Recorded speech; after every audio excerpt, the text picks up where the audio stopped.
In this episode of Podcast Tactics, you will find out how to create a show that takes very deep dives into pop culture and entertainment from a true diehard fan. Remember to join the mailing list at podcasttactics.com so you can keep learning about podcasting, get inspired, and stay motivated. I'm James, the host of Podcast Tactics. Thanks for listening in. Now, let's get into it.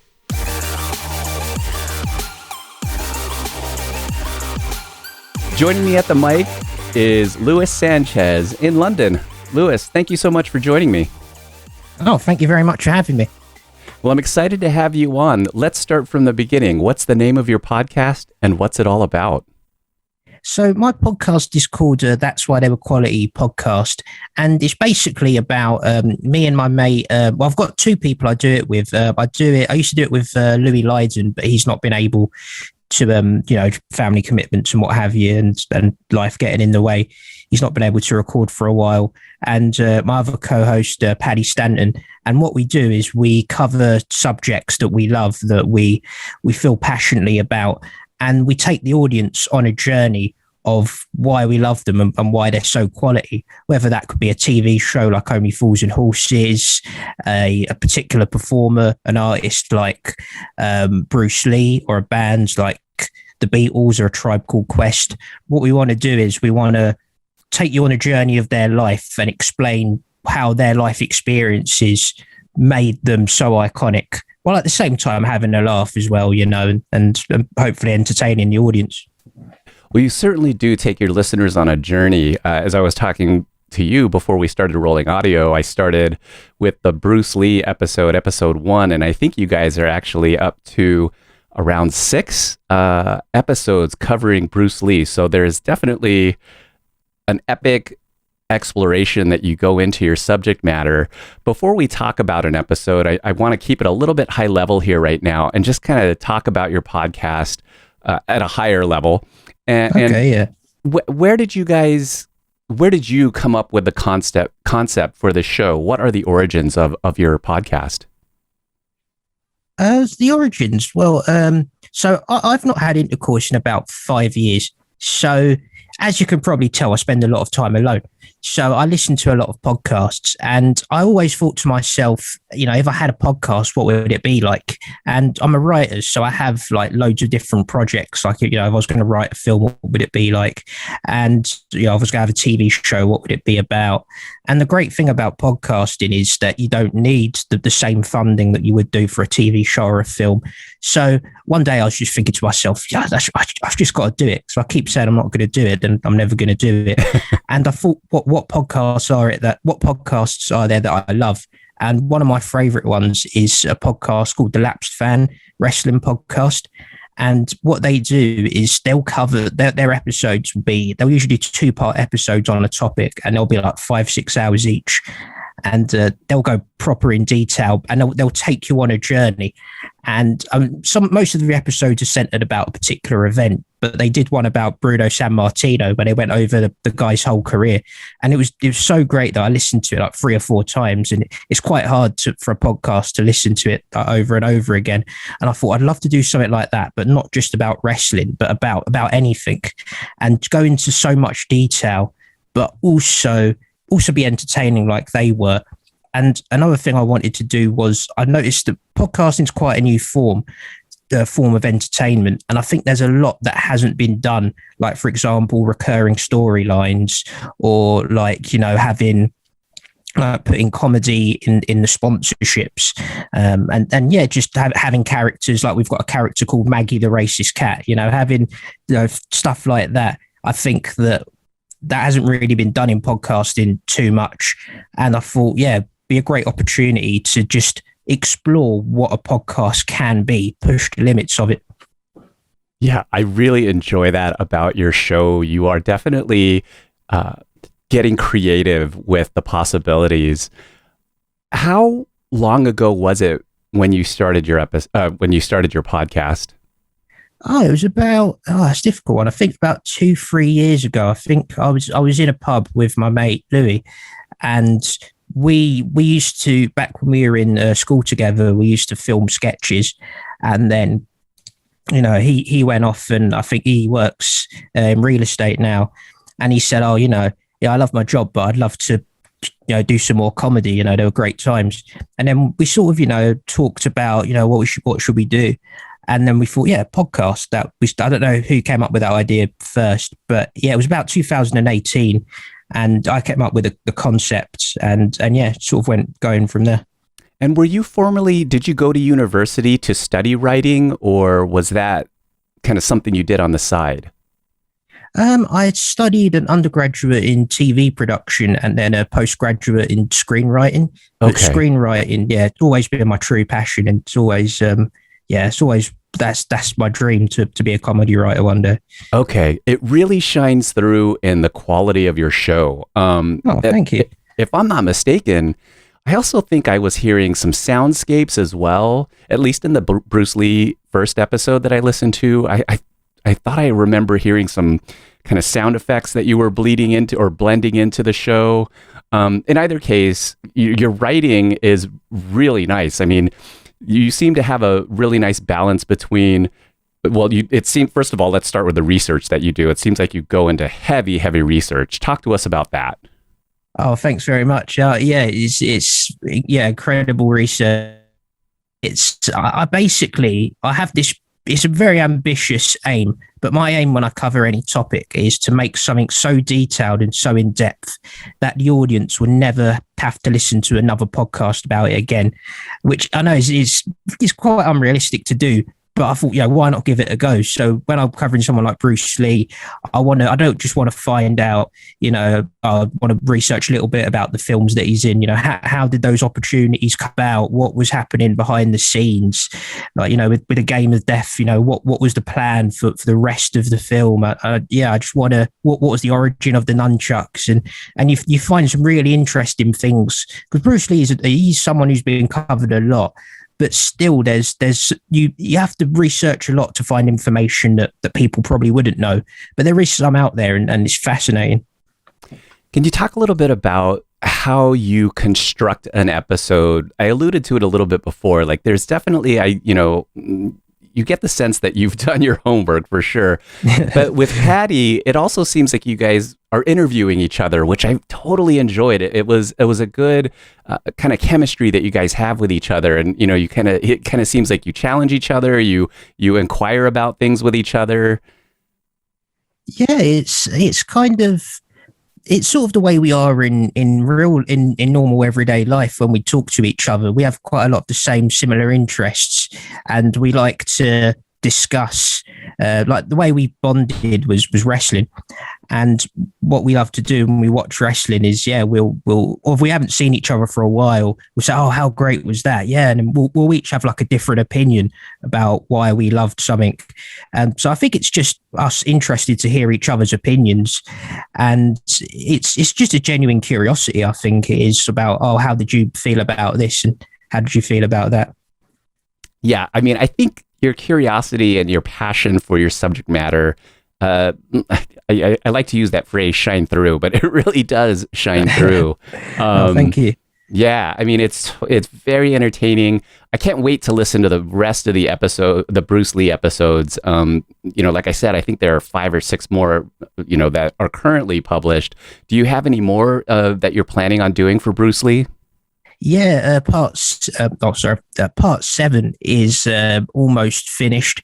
I've just got to do a bit of quality control, and then part 7 will be ready, and that will cover The Way of the Dragon. And then I'm hoping to do part 8 to cover Enter the Dragon and Game of Death. But we tend to go over.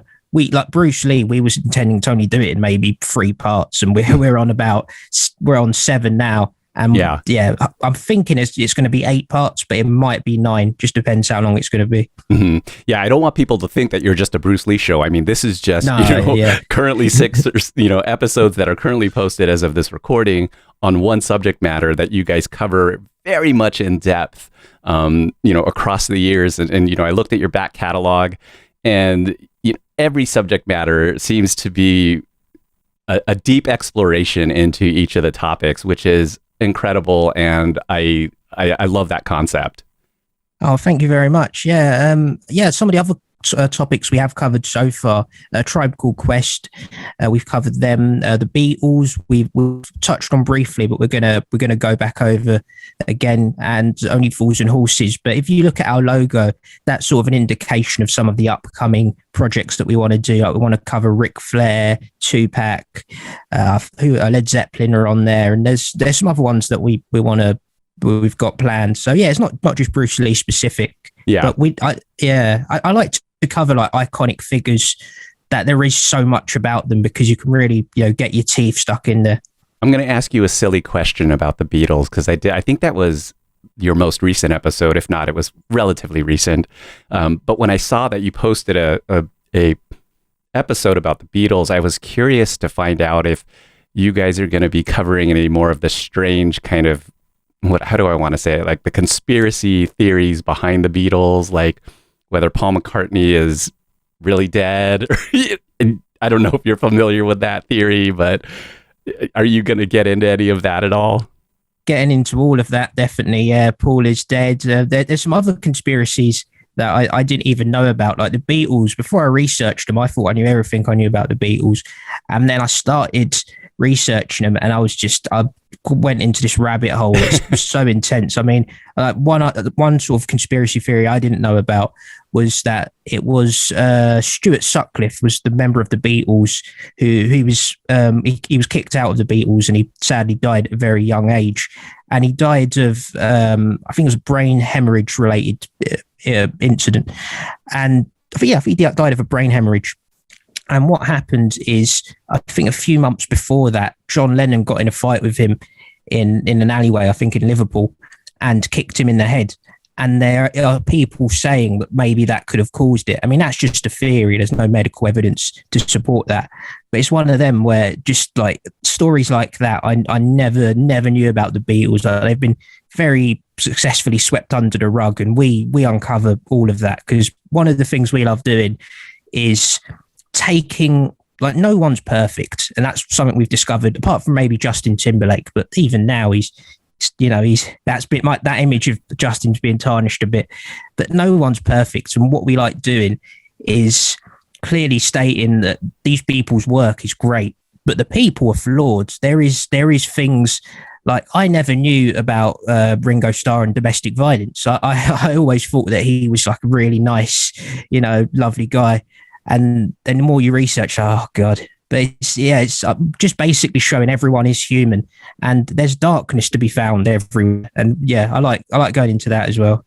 I want to take a few steps back and ask you, how have you been promoting your show? How are you finding listeners, or are they finding you? What does that look like? It's been quite hard. It's mostly through social media promotion, and what I like to do is I try and make the promotion as entertaining as possible. So if I think of maybe a joke about the Beatles, like I thought of this joke, like one of the unsung reasons why the Beatles were popular is how polite they were. Their first album had please twice in the title, and then I'll post like a link underneath there. Or I thought of a joke about Bruce Lee, I'll go, Bruce Lee went to a Catholic college.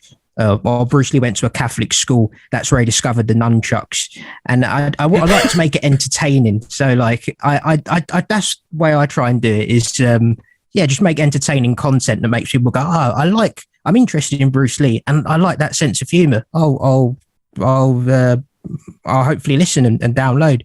So it's mostly social media. Well, that is definitely a clever hook for sure to get people to tune in and listen in. And it's a good way to test jokes as well. I mean, when this pandemic's over, I'm hoping to go back into stand-up, and it's a good way just to test what material works as well.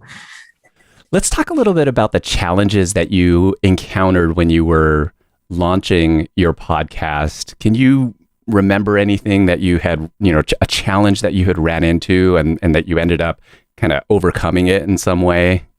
I mean, technically, but our first challenge was at the start, our equipment wasn't very good.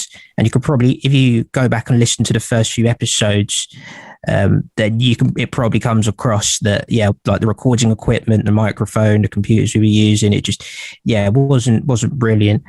So at first it was sort of technical challenges. then the challenge is the promotion. Really, it's unless you have loads of money to pay companies to do all this advertising, then it's so hard. It's very, unless you're a celebrity as well, like someone like Peter Crouch, the footballer here in England. He does a podcast. He's going to immediately, people are going to listen to it because people know who he is. But if you're not anyone, then you're competing in such a crowded marketplace. So that's the hardest thing really at the moment. What is one piece of advice that you would give a podcaster who is just starting out? I'd say that one piece of advice, I'd say that make sure that you're making something that you're proud of, and don't give up. That's the hardest thing really, because if you're doing this for money, unless you are famous and or have a company backing you, then this isn't a good this isn't a good way to make money fast. This has to be something that you're passionate about, something that you really want to create, because it's probably not going to pay off for a long time. So don't give up and make something that you're pleased about. Because if I didn't love what I was doing, if I didn't love the episodes, and I couldn't spend all that time working on it and not get anything back really monetarily. So the passion has to be the motivation, I reckon. So at least when starting out anyway. So yeah, don't give up and just love what you do. Can you talk a little bit about how long it takes for you to put an episode together? Oh, it depends really. I mean, if you go from the research stage, the research takes a lot of time. I'd say, in terms of the research, if I take research, probably would take about a few months, I would say, to do the research, because I work a full-time job as well, so it's fitting in around that. And also have the YouTube channel Geese Nation as well, so it's sort of fitting it around my free time. So yeah, the research takes a few months. Then we record it, maybe however long it takes to record, a few hours, and then the editing. I've gotten a lot quicker recently. Like I'd say maybe the most recent episode of the Bruce Lee podcast, I'd say about 2 days possibly. But it used to take a long time. Those intros, if you listen to the Bruce Lee one, that audio intro, the montage, that takes quite a lot of time. If you listen to our Tribe Called Quest series, we had a really long one at the beginning in episode 1, and then quite a long one at the end of episode 7, and that took quite a lot of time to put together. So it all depends really what's in the episode. What is it that you want people to get out of your show? Why should they listen to your podcast? I'd say to listen to it. Well, firstly, if you're on a long journey, I mean, it's like, there's 7 parts of the Bruce Lee series already. So it's perfect for long journeys. Any truck drivers out there, people on flights, across the globe, then it's, perfect for that. But I'd say the main reason to listen to it is if you have a similar sense of humor to us and have an interest in the topic. And not just have an interest in, you don't have to have a particular interest in the topics we cover, but just have an inquiring mind, because a lot of the information we cover, I mean, we cover Bruce Lee, but we also go into, Chinese history and we do that for all the topics that we cover. When we talk about the Beatles, we talk about British politics at the time, if that will influence their story. So if you have a thirst for knowledge, and also if you want a podcast that doesn't take itself too seriously, because we aim to have a good time as well on the show. So if you want to be entertained and informed, is probably the easiest way to say, then I'd listen to the podcast. Luis, let's get into a time machine right now. So you've been going at this for about 3 years, I would say. Let's go 3 years into the future. What are your hopes for your podcast? Two hopes. Firstly, to be making some money from it. That'd be ideal. I think that's what everyone's aim is really. And another one is, as I say, I've not had intercourse for 5 years, and I'm not very good with the ladies. So another good motivation for this is if I do have maybe some female fans who like like the podcast, then if they like the episodes, then they'll probably be interested in what I'm interested in, because that's what I cover on the podcast, and then also probably have a similar sense of humor. So maybe to find a wife from this as well, that would be nice. That's an ideal world. So yeah, just money and hopefully find a special someone from it. That would be nice. That's great. I love that. It's doubtful, very doubtful. If you've heard what we talk about on the podcast, I don't think any female is going to be interested in some of the stuff we talk about. But still, You never know, though, Luis. I mean, it is a big world out there, and there are many different personalities. So who knows? Let's be open to it. Yeah, exactly. So before we wrap things up here, Luis, I want to ask you one more question. Is there a famous person or celebrity who you would be absolutely floored to hear that they are listening to your podcast? Oh, well, Bruce Lee, I'd be really floored to hear because he's dead. So I'd be like, oh shit, that's conspiracy theory. He might be alive. Shit. So yeah, any of him or the Beatles, that would be amazing. We had one of our Instagram posts liked by Q-Tip, and I don't know if he just liked it because he was tagged in it, or he saw his name or what have you. But I like to think maybe he listens to the podcast, and if he listens to it, basically someone that we cover, I'd love someone that we cover to listen to it and go, yeah, that was great, and thanks for doing it. Really, that's what I'd like. So in summary, I'd say Q-Tip, Justin Timberlake, he'd be perfect as well. He'd be great, just because I'd just love to meet Justin Timberlake, and that might be a way to do it. So yeah, say them too. Well, Luis, please tell us where people can learn more about you, your co-host Patty, and your awesome podcast. Oh, thank you. You can learn more about the podcast on That's Why They Were Quality on Spotify and Podbean. We might soon be getting it onto Apple Podcasts. We also do our own YouTube channel called Geese Nation, which we're going to post a podcast on there as well. And Geese Nation is a video channel where a lot of people do top 10s. We go one further. We do top 11s, and we do. We're like Spinal Tap. We go to 11, and we do like video analysis as well. And we're starting to do this web show called the Council, and stuff like that. And the podcast will be on there as well. So yeah, YouTube, type in Geese Nation, or on Spotify, type in That's Why They Were Quality, and that it should come up there. And back to the female thing, Tinder, I'm also about on there. So just type in Luis Sanchez, and then you'll find me. Yeah. We'll be sure to get all that information for the show notes so people can link over to your website, your YouTube channel, and your Tinder profile. Yeah, definitely. Yeah, that would be nice. The name of the show is That's Why They Were Quality. Luis, thank you so much for coming on. I wish you all the best and continued success. Oh, thank you very much for having me. It's been lovely, and I wish you success as well. Thanks again to Luis. Check the show notes for links to learn more about Luis and his show, That's Why They Were Quality. Please share what you got out of my conversation with Luis by leaving a review on podchaser.com. You can find out how to do this in the show notes, and feel free to make suggestions for what I can do to make this show even better for you. And make sure you follow Podcast Tactics to keep learning more about podcasting in future episodes. Thank you.